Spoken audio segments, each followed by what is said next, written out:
Dukun Wuxin memulai eksorsisme. Dia mengusapkan ke matanya. Aneh. Mengapa begitu bersih?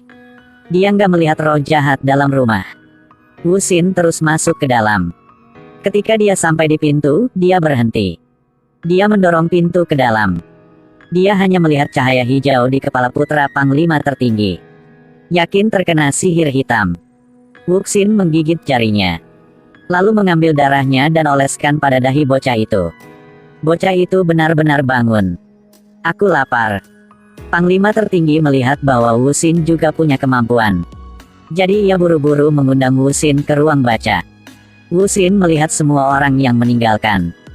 Kemudian segera ungkapkan sifat aslinya.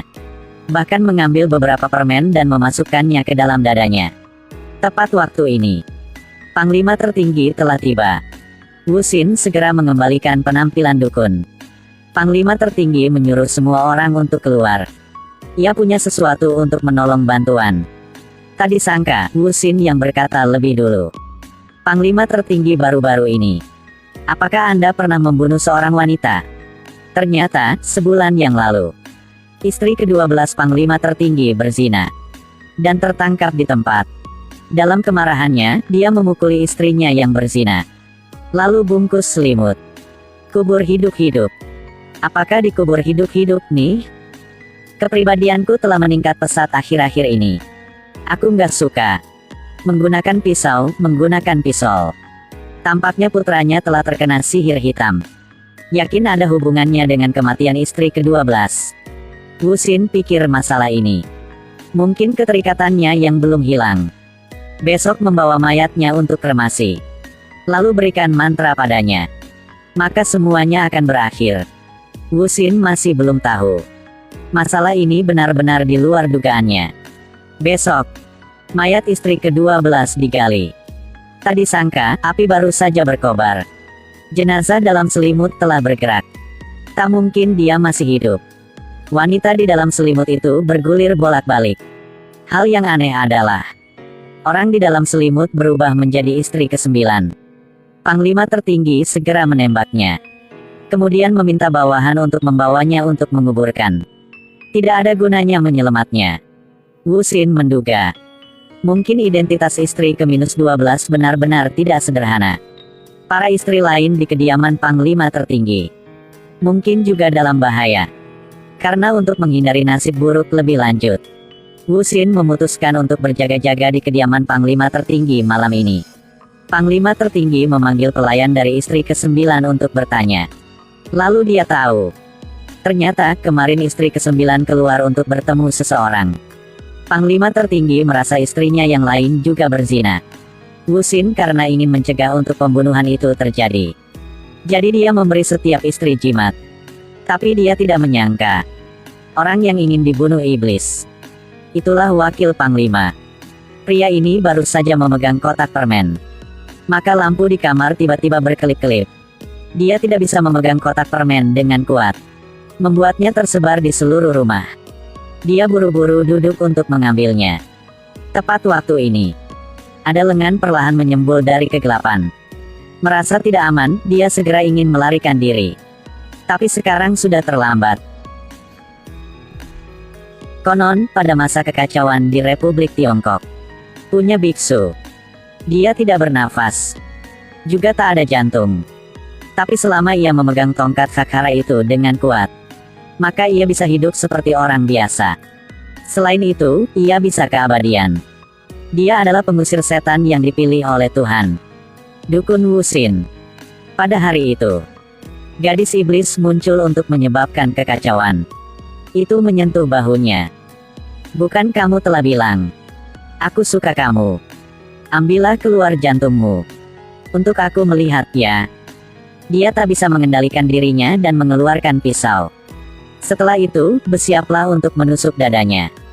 Ketika Wuxin mendengarnya, dia dengan cepat memimpin bawahan ke sana.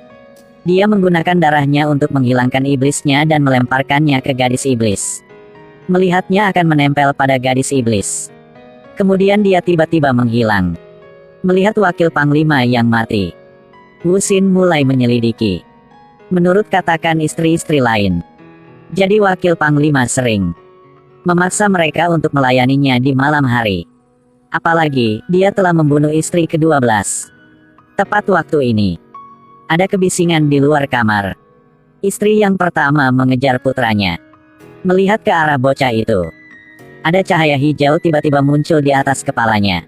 Sepertinya sesuatu akan terjadi. Tentu saja. Sampai mereka mengejar ke sana, istri pertama berlutut di tanah. Semangat panik banget. Dia sepertinya telah menemukan sesuatu yang sangat menakutkan. Tepat setelah itu, dia mengeluarkan pistol dari pinggang panglima tertinggi dan tembak langsung ke kepala. Wu Xin dan Gu Xuanwu mengejar ke hutan.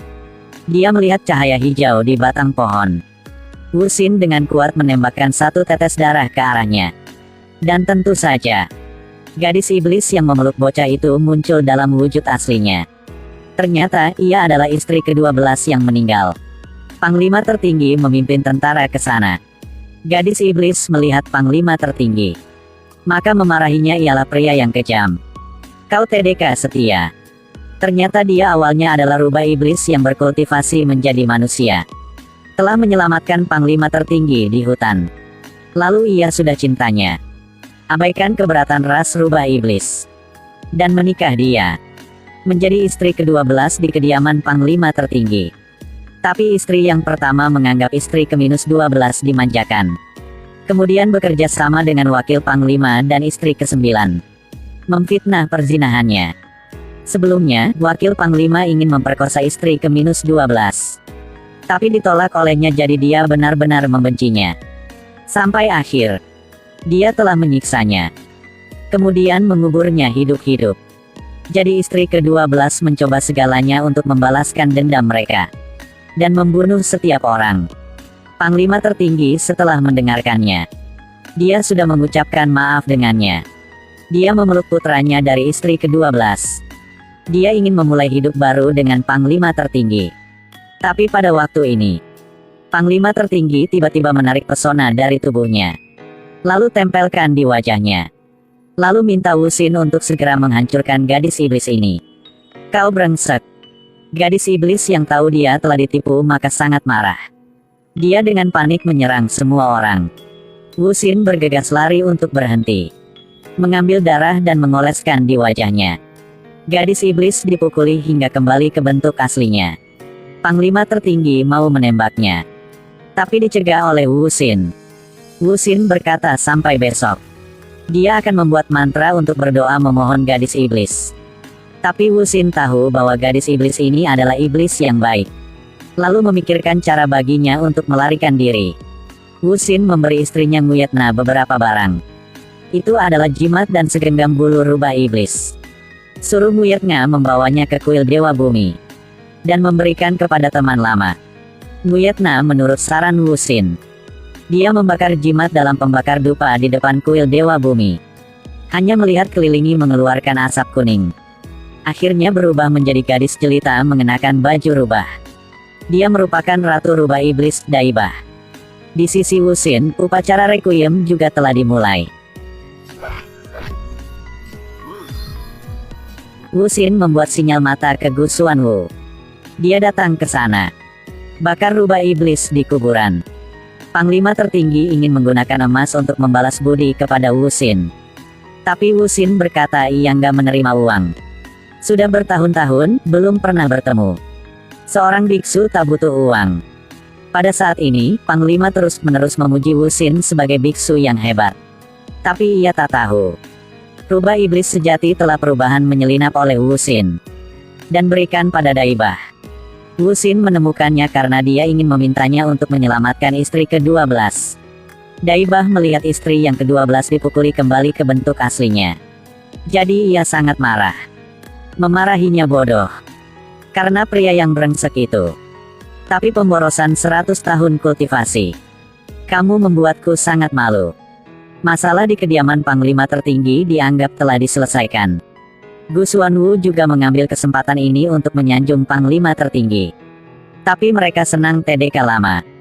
Kemudian masalah telah datang. NHKYLA menyuruh Trantu memberitahu Wu Xin. Jangan berpikir itu didasarkan pada Panglima tertinggi yang brengsek itu. maka bisa melarikan diri selama sisa hidup.